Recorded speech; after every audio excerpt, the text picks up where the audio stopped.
Leo had drawn every single day for 4 years. Sketchbooks filled under his bed, on his desk, in the corner of his room, hundreds of pages of robots, dragons, cityscapes, impossible inventions. People said he was talented. Leo didn't know what that meant. He just drew because not drawing felt like holding his breath. One Tuesday morning, Leo sat at his desk with a fresh sketchbook and a sharp pencil and stared at the blank page. His pencil hovered. 1 minute passed. Then 5. Then 20. The page was still blank. He had never in 4 years been unable to start. He put the pencil down and sat with a feeling he didn't have a name for yet. At school, Kie noticed something was off with Leo immediately. The way he sat slightly separate from the group, how he kept looking at his hands like they'd betrayed him, how he ate lunch without his usual running commentary on everything happening in the cafeteria. Leo was present in the body, but the part of him that usually lit up the room was somewhere else. "You good?" Kie asked on the way to afternoon class. Leo shrugged in a way that said no but wasn't ready to talk about it. "I just can't draw." "What do you mean can't?" "I mean I sit down and nothing comes, like the channel's gone silent." Kie was quiet for a moment. "How long?" Leo looked at the floor. 6 days. Kie inhaled. That was a long time for Leo. The worst part wasn't the blank pages. It was the fear that was growing under the blankness. The fear that maybe it wasn't coming back. That maybe the 4 years of drawing had used up whatever the spark was made of, and now there was nothing left. Leo had never had an identity beyond his art. Without it, he genuinely wasn't sure who he was. Luna found Leo that afternoon sitting on the park bench, staring at nothing in particular. She sat beside him without asking if she should. She had her own sketchbook, and she opened it quietly and began drawing the park, the trees, the path. A butterfly that landed on the bench near his knee. She didn't say anything for 15 minutes. That was exactly right. Eventually, Leo said, "Don't you want to know what's wrong?" Luna didn't look up from her sketchbook. "You'll tell me when it's ready to be said." He watched her draw for a while. "I can't make anything," he said. She nodded slowly. "What does it feel like from the inside?" He thought about that. "Empty, like the room I usually work from is locked and I don't have the key anymore." "Can I tell you something?" she said. "When I was 11, I couldn't paint for 3 months, not a single brushstroke. I thought I was done. What fixed it? Nothing fixed it. I stopped trying to fix it. I started noticing small things instead. The exact color of dust in light, the way raindrops run down glass differently depending on wind. I stopped performing art. I went back to just looking." Leo was quiet for a long time. Kie had a different approach. He arrived the next morning with a plan. He was going to drag Leo to every interesting place in Lumora City until something caught fire. The observatory, the night market, the tram station, the old clock tower, the rooftop with the view of the whole city lit up below. "We're going on a spark hunt," he announced. Leo looked up. "That's ridiculous." "Yes, let's go." They went to the tram station first. Leo watched a tram arrive and discharge a crowd of people, all the different energies, conversations, directions. He noticed a small girl reaching up to press the stop button, and the look of pure satisfaction on her face when the light came on. He didn't draw it, but he filed it somewhere without meaning to. That was the first thing he'd filed in 7 days. At the night market, something shifted slightly. Not a dramatic return, just a small, careful movement toward interest. Leo watched a vendor's hands moving over dumplings with a speed and precision that looked like a dance. He watched the steam from a bowl of noodles rise and bend and dissipate. He watched 2 old friends laugh at something private. His hands stayed in his pockets, but his eyes had come alive. You're looking at things differently, Kie observed. How can you tell? Your head is tilted.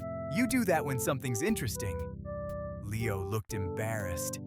I'm not going to draw that vendor. I know. It's just interesting how his hands work. I know. They stood in silence watching the night market move around them. Neither of them said anything about art. That was also right. It was the observatory that did something unexpected. They climbed to it on a Friday evening, the city spread below in its full lit complexity, and for the first time in 8 days, Leo pulled his sketchbook out of his bag. He didn't draw the city. He drew Blink, the silver owl, sitting on the branch exactly as he always did, patient and enormous-eyed and completely unbothered by urgency. Blink watched Leo draw for a long time without moving. Leo's hand was slow and unsure, nothing like his usual confident lines. The owl didn't seem concerned. Leo drew the outline of the head, got it wrong, started again, got it wrong a different way, started again. The third version was closer.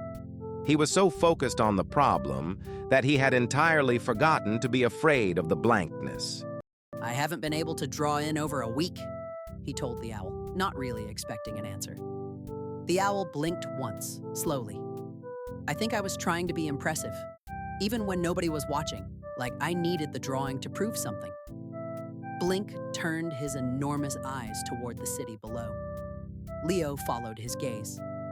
The city looked like 100,000 small, interesting things happening simultaneously.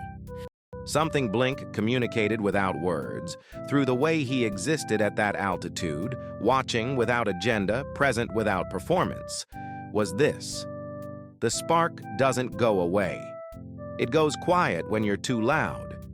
Creativity isn't a performance for an audience, even the audience of yourself. It's what happens when you become genuinely interested in something and forget to worry about whether the result is good. That night, Leo sat at his desk again. He opened the sketchbook to a fresh page. He thought about the tram girl pressing the button, the vendor's hands, the steam from the noodles, the particular way the city lights looked from the observatory hill. He drew the girl and the button first. Small, simple, just the hand and the light and her face. It wasn't impressive. It was completely alive.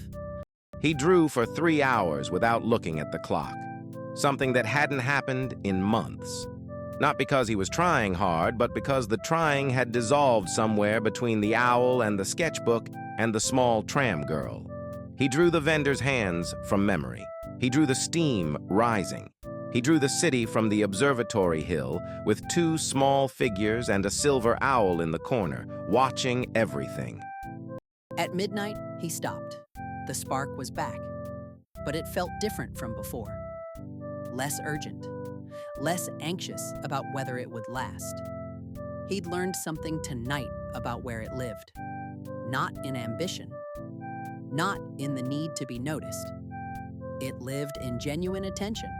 In the moment when you forget to perform and just look at the thing in front of you and find it genuinely, completely interesting. Leo showed Kie the drawings the next morning. Not proudly, more carefully, the way you show someone something that matters. Kie looked at each one for a real length of time. "This one," he said, pointing at the tram girl. "The way her hand is reaching up. I can feel the exact thing she was feeling." Leo nodded. "I wasn't trying to be good when I drew it. I was just trying to remember her." "That's why it works," Kie said. Luna spread the drawings across her studio floor and looked at them for a long time. "This is different from your old work," she said. Leo braced himself. "Is that bad?" She looked up at him with an expression he couldn't quite read.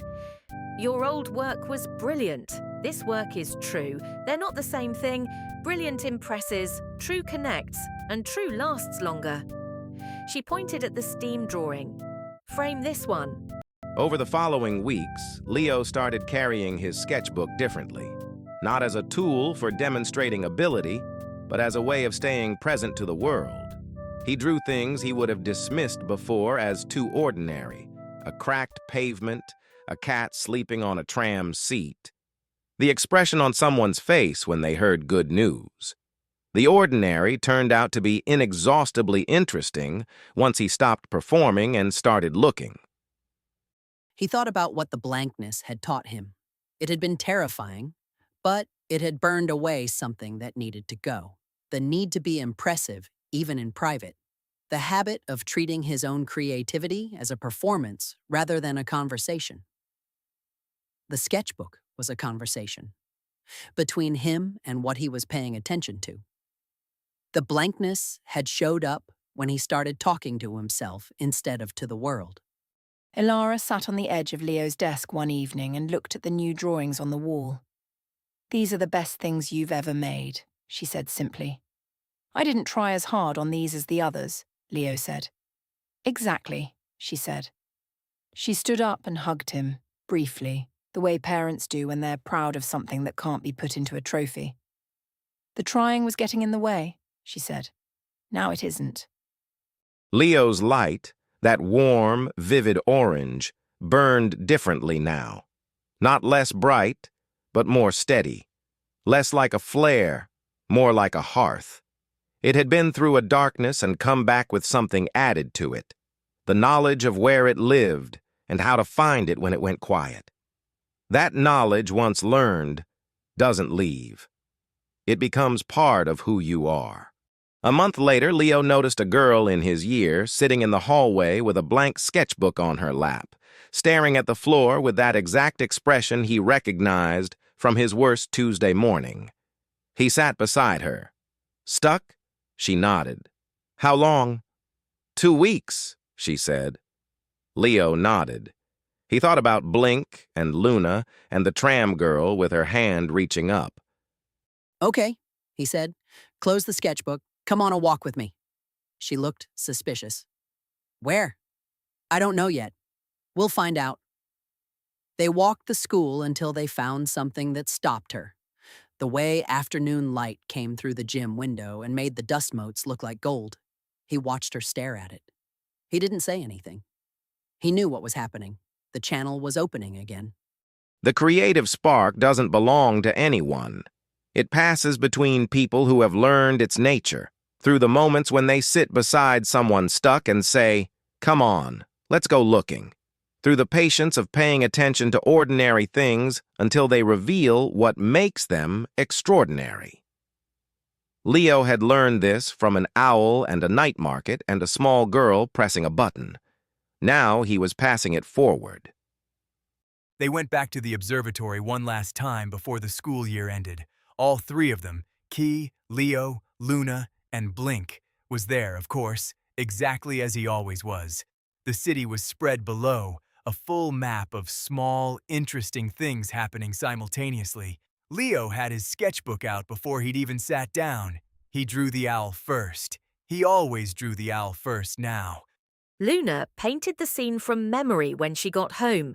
3 small figures on a hill, one with a sketchbook, one with a golden glow, one with silver-purple hair. A silver owl on a branch above them, the city below in all its lit complexity. She called it The Night We Went Looking. It was the truest painting she had ever made. She gave the original to Leo.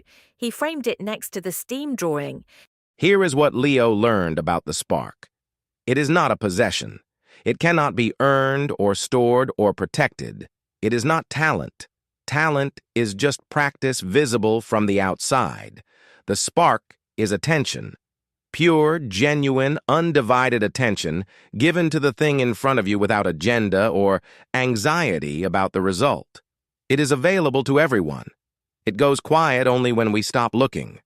Lumora City glittered below the observatory, like a question being asked in every language simultaneously. Each light was someone paying attention to something. Each light was a spark. And sometimes a spark goes quiet. Not because it's gone, but because it needs you to remember what made it light in the first place. Go back there. Pay attention. The blank page is not an end. It is an invitation.